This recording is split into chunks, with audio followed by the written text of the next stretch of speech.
Hello guys, ইসমিরো can welcome to my new blogs. সকাল সকাল ঘুম থেকে উঠেই 7টার দিকে রওনা হয়ে পড়লাম ভাওয়াল বদ্র আলম সরকারি কলেজের দিকে। দেখতে দেখতে অনার্স চতুর্থ বর্ষে চলে আসলাম। তো আজ অনার্স চতুর্থ বর্ষের প্রথম ইনকোর্স পরীক্ষা ছিল। আমি যাচ্ছি স্কয়ার মাস্টারবে থেকে গাজীপুর।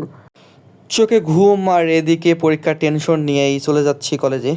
গাজীপুর চৌরাস্তায় নামার পর দেখলাম যে আশেপাশের অবস্থা অনেকটা শান্তশিষ্ট, তেমন জ্যামজট নাই। কারণ খুব সকালেই সেখানে পৌঁছেছিলাম আর পরীক্ষা ছিল 9টার দিকে। তো আস্তে আস্তে হাঁটতে হাঁটতে আমি কলেজের দিকে যাইতেছিলাম, তো তার মাঝেই একটু নিজের রং ঢং করে নিলাম। চৌরাস্তার কাজ চলমান আর আমি হেঁটে হেঁটে কলেজের দিকে যাচ্ছি।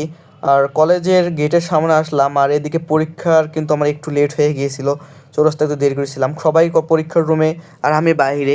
আজ আমাদের পরীক্ষার রুমটা ছিল কলা ভবনে, তাই আমি দ্রুত কলা ভবনে যাই। আর সেখানে গিয়ে দেখি ম্যামরা খাতা দেওয়া দিয়ে শেষ, তাই ভেতরের একটু ভিডিও করতে পারিনি।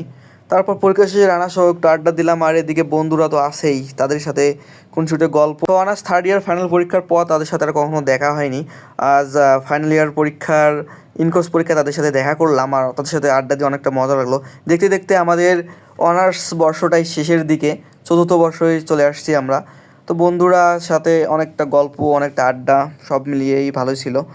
এদিকে পুকুর পাড়ে আমরা একটু গেলাম। পুকুর পাড়ের পরিবেশটা তেমন বেশি একটা ভালো নেই, আগে অনেক, এখন হয়তো তো এই আগের মতো আমাদের সে পুকুর পাড়ে আড্ডা জমে না। যাই হোক, বন্ধুদের সাথে দেখতে দেখতে 4টা বছর কাটাই দিলাম ভাওয়াল বদর আলম সরকারি কলেজে।